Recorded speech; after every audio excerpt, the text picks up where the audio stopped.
Question: when did you start working out? I started working out at 27 or 28 years old.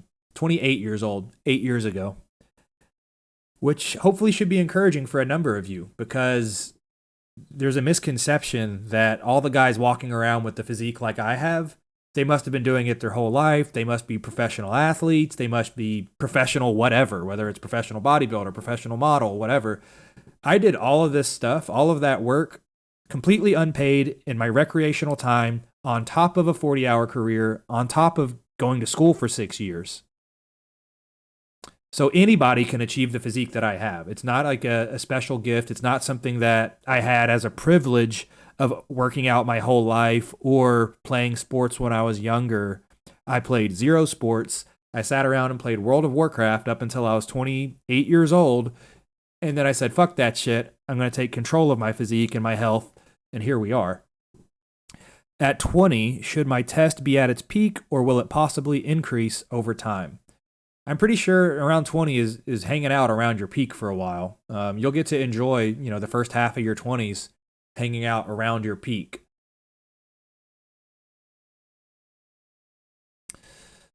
I respect that. What led you to start?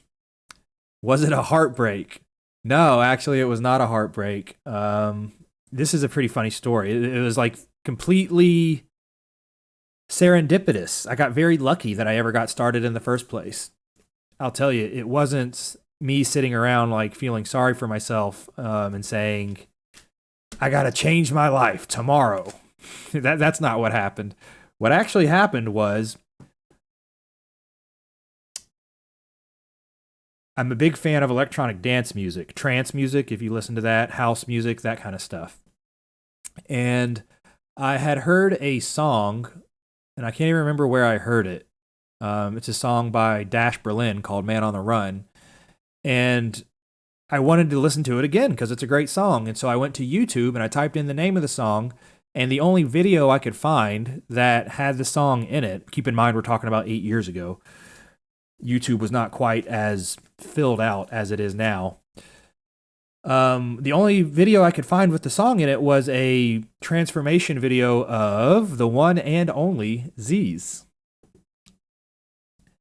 And so in that video, I'm listening to the song, but I'm also watching the video, and it shows Zyzz starting out as this tiny little beanpole who also played World of Warcraft, had no athletic background in his past.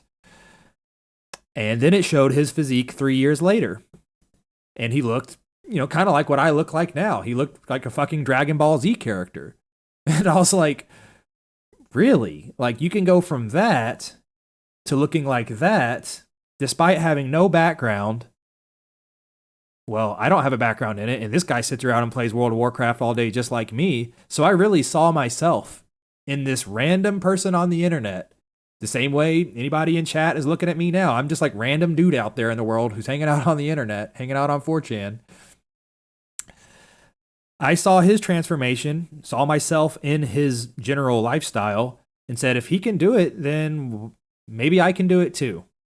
And so that started the entire rabbit hole of, okay, well, the next steps are like, what kind of routine do I need to do? Look up different bodybuilding routines. And so that led me down the road of figuring out the difference between hypertrophy versus strength training. And that hypertrophy is what bodybuilders do, and strength training is what powerlifters do.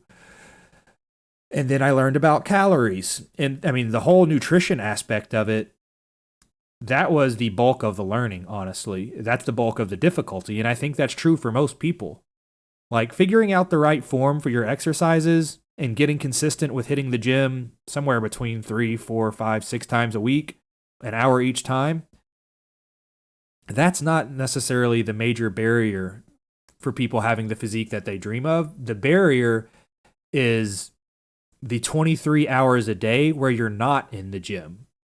When you get a craving for Papa John's, you get a craving for McDonald's, your friends say, hey, let's go out tonight because I'm really stressed, or it's my birthday or whatever. You had a hard day at work, and so you just want to veg out on the couch instead of going to the gym. It's the 23 hours a day outside of the gym that guide much more of whether or not you end up with that physique that you hope to achieve. And so how you handle those 23 hours is you get into the science of the macros and the calories and how much water do I need and what supplements actually work versus which ones are bullshit. All that stuff happens in the other 23 hours a day. And so it takes multiple years of education. The cool thing is once you get all that education, it pays dividends every year after that. So like nowadays, my life is it's a snore fest. It's so easy. Like I get to walk around all year long looking like that video and eating almost 3,000 calories a day. So every single night I get to eat pizza, nachos, I get to eat chocolate. I get to eat basically whatever I want, and I get to walk around looking like that. But you don't get to have that life without putting in the work. You have to, like, I'm living off the dividends of all that work now. And this creates this unfairness that people see, that they think this is how it works. They see me eating pizza every night, and they see the body that I have, and they say, that's not fair. If I eat pizza every night, I don't look like that. That's not fair. That means I have bad genetics.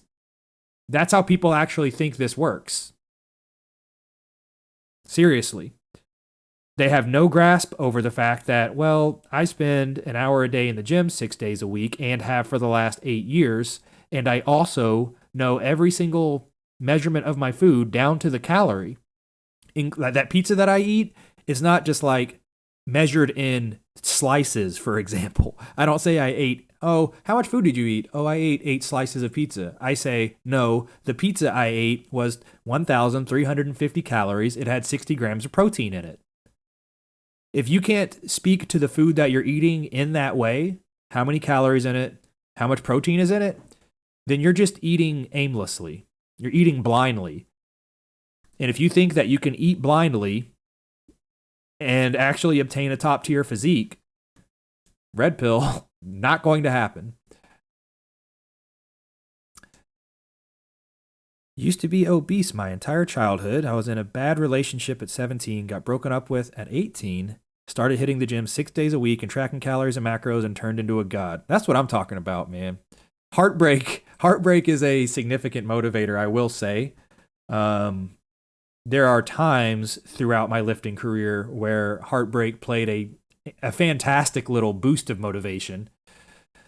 You got to make sure that it doesn't derail you. I've been in that scenario where you go through a substantial heartbreak, the end of a long-term relationship, and you feel like you're never going to find somebody like that again. And you do that whole little mental lashing of yourself about, was it me? How did I screw this up? All that crap. You can't go down that rabbit hole of self-pity.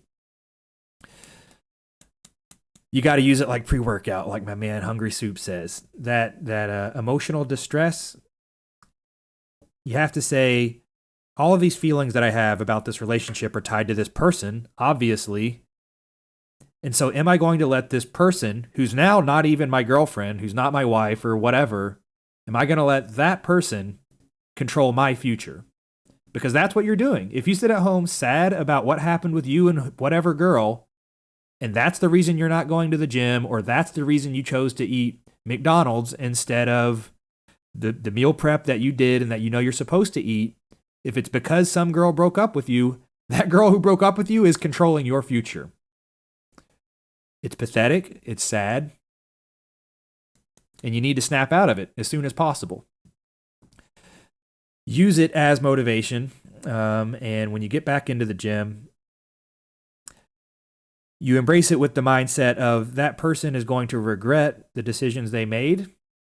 Or if it's your fault, I'm going to be a better person. I'm not going to do the same thing again. And I'm going to focus on my goals and becoming a better person day by day. And that's why I'm here at the gym, is to be a better person day by day, brick by brick. Okay, what else we got on the fit board? Oh my gosh, that's disgusting. There's a picture over here about ringworm. You don't want to see that, trust me, guys. What other questions? Now that the dust has settled, did you stop taking creatine once you realized it zaps hair? That is propaganda. That's not true. So I'm glad we came across that question, because I don't want anybody reading that or having that question. If I take creatine, will I lose my hair? No, guys. I've been taking creatine 5 grams every single day of my life for 8 years, and I'm 36 years old, and I have a full head of hair. And on top of that, as mentioned, I've been on testosterone for 5 years. So a lot of the things you guys hear about, if you touch steroids, if you touch creatine, you're going to go bald immediately. Red pill is, creatine has no effect on your hair. Steroids, yes, especially certain steroids, DHT derivatives like Tren and a couple of others. Those can have an effect on your hair. The asterisk there is that the people who do end up affected by steroids in terms of their hair are the ones who are already predisposed to male pattern baldness in the first place. So look at your family, look at actually your mother's side of the family, look at what their hair looks like, and that'll tell you if you're genetically predisposed to hair loss in the first place. And if you are, you need to stay away from DHT derivatives and take finasteride as insurance. I take finasteride as insurance, and I enjoy having a full head of hair. Hopefully I will well into my 40s, but that's why insurance exists, is to try to make sure that happens. So yeah, that's the red pill on creatine. You're fine. Oh, what else? What else? Is there any reason not to swap back squats for front squats if I only care about aesthetics?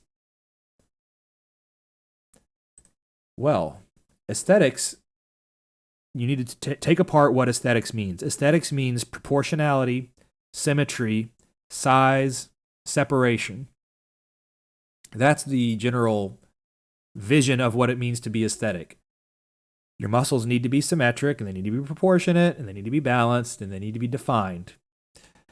So, front squats versus back squats, are they going to give you those results, those symmetric results? No. Back squats are a more symmetrically proportioned in terms of legs and in terms of quads, hamstrings, glutes, calves. It spreads the load out more proportionally across all of the different leg muscle groups. Back squats do. Front squats are going to emphasize a bit more quad development. So he's saying, if I only care about aesthetics, maybe some people think, okay, if I get crazy quads, then that's like a more aesthetic build. It is absolutely true that big quads look good, but I'll tell you this, you need to have glutes, especially if you're going to be squatting anywhere that's kind of heavy, like, 3 plates or more. If you have weak glutes and you're trying to either do front squat or back squats or any kind of heavy loaded movement, you're dramatically exposed to injury. Your glutes are the biggest muscle group in the body, for one. Like that, as a baseline, that's just true for all humans. And so if you only do front squats, you're going to be continually neglecting your glutes and hamstrings. Like, they're both used, don't get me wrong, you have to use them both. But it's a ratio thing, where when you do front squats, more of the load, the ratio is shifted towards the front of the body, which is where the quads are. Front squats should be included in your overall leg routine, but they shouldn't be replacing back squats. Back squats are the core of every good leg routine.